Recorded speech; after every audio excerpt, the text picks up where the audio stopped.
Adiós DF o la CDMX. Tras la promulgación de la reforma política del Distrito Federal, la capital del país deja de llamarse así y se convierte en la Ciudad de México. Conoce este proceso de transformación.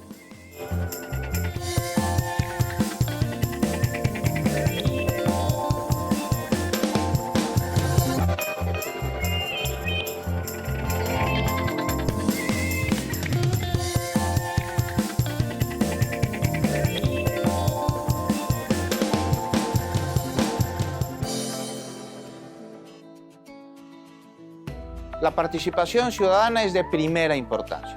Es por ello que en el proyecto de Constitución para la Ciudad de México se propone la figura de revocación de mandato. Así, los habitantes de esta ciudad podremos decidir si nuestros gobernantes continúan o no en su cargo.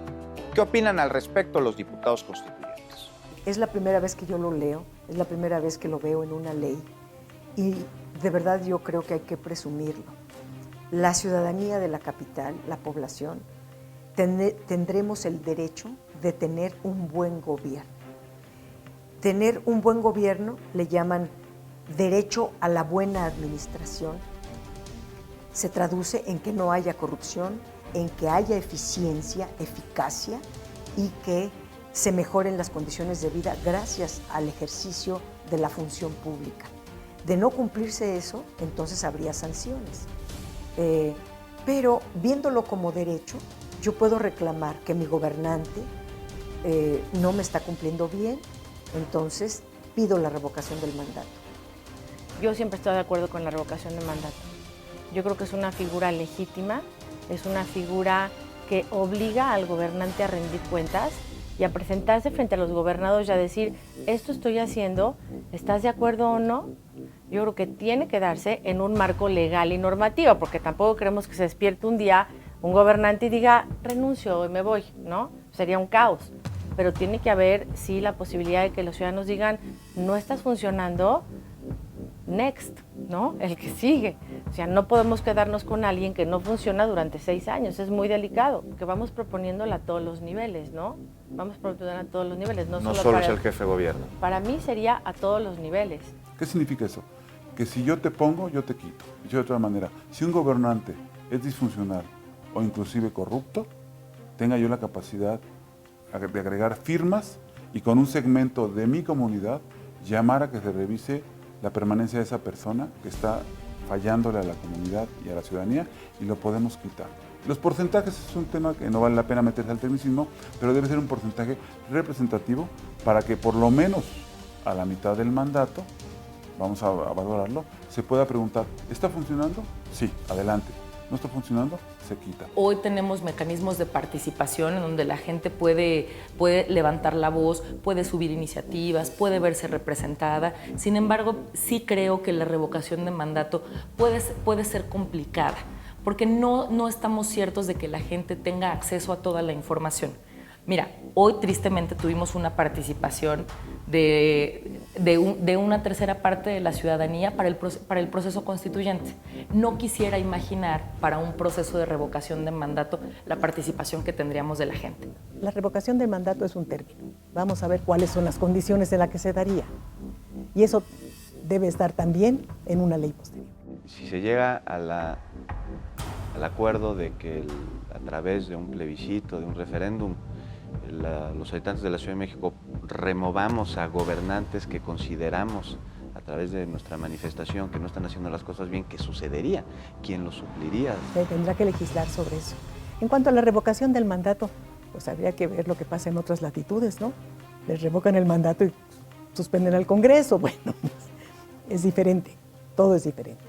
Pues ahí es dependiendo. Esa es muy buena pregunta porque justamente será uno de los temas que se tendrán que ver y se tendrán que dejar especificados en la Constitución, porque en este caso la Asamblea Legislativa tendrá que trabajar en ello o en su defecto pues el Ejecutivo Federal pondrá el sustituto temporalmente en lo que se da el mecanismo, ¿no? Yo creo que tiene que haber un esquema donde se prevea la transición, que una vez revocado el mandato, es decir, retirado, renunciado el que está fallando en la ciudadanía, se ponga un gobierno provisional. Para eso están los consejos, es muy fácil. Son concejales que van a ser democráticamente electos que vienen de diferentes partidos o de la ciudadanía misma, cuidado con eso de no partidizarlo demasiado, y que puedan tener un periodo transicional y yo diría, ¿por qué no?, llamar a elecciones para que llegue alguien con el beneficio de la duda de que no van a traicionar los anhelos, los sueños y las demandas de la ciudadanía. Es lo más transparente. Yo creo que cualquiera que aspira a un puesto y huirle de la revocación del mandato pues estaría, yo creo que miope. Yo creo que es una realidad, es una constitución que debe ser de vanguardia y lo debe contemplar. Tanto el desafuero como la revocación del mandato debe existir. Así, si trabajas bien, te quedas, y si no, pues el que sigue. Va a ser una de las discusiones más complejas que vamos a tener, justamente el tema de la revocación de mandato. Y no me refiero a qué quieren los constituyentes.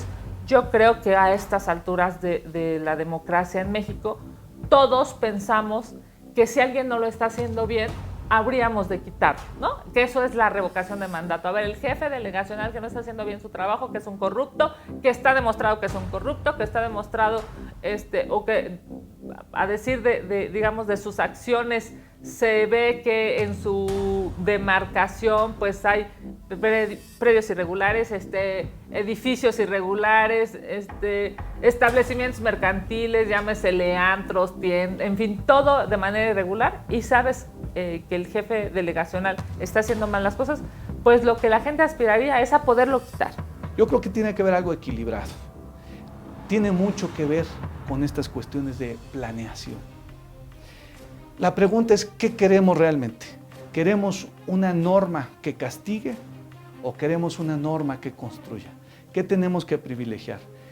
Figuras como la revocación de mandato, ¿en qué abonan a la buena administración pública?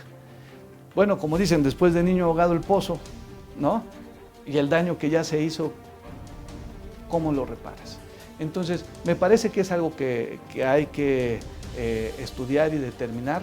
Estamos definiéndolo dentro del grupo parlamentario, pero nos parece de la mayor importancia y quizá con mayor peso el tema de cómo vamos a informar a quienes lleguen al ejercicio del poder cuál es su responsabilidad y qué queremos de ellos. En el proyecto de Constitución para la Ciudad de México se establece claramente que se debe combatir la corrupción. Es por ello que la Ciudad de México contará con su propio sistema. ¿Cómo es? ¿Cómo funciona? ¿Cuáles son sus atribuciones? Se crea un sistema nacional anticorrupción muy semejante al federal, pero con plazos y metas muy inmediatas, pero además con sanciones más severas. La inseguridad es uno de los lastres más pesados y se tiene que atacar por todas las vías, y no debemos de permitir nunca que aquí entre, por ejemplo, el narcotráfico. Hay narcomenudeo, se va durísimo este Sistema Nacional Anticorrupción a ver ese tema, y pues se va muy duro con quien practique esos delitos. En materia de corrupción e impunidad, quiero proponer y buscar la posibilidad de que los habitantes, los ciudadanos comunes, puedan acceder a procesos judiciales como pudiera ser el amparo en casos de actos de corrupción, y que esta garantía en el servicio público y en el uso de los recursos públicos obligue a las autoridades que fiscalicen a los servidores públicos a actuar. Creo que los retos fundamentales van a ser que las formas de gobierno que adoptemos con el rediseño no permita poderes hegemónicos, no permita abuso de poder, no permita corrupción. La Ciudad de México no solo se vive, también se escribe. Hagamos historia, eres parte del proceso. Participa, mantente informado a través de la señal de Capital 21.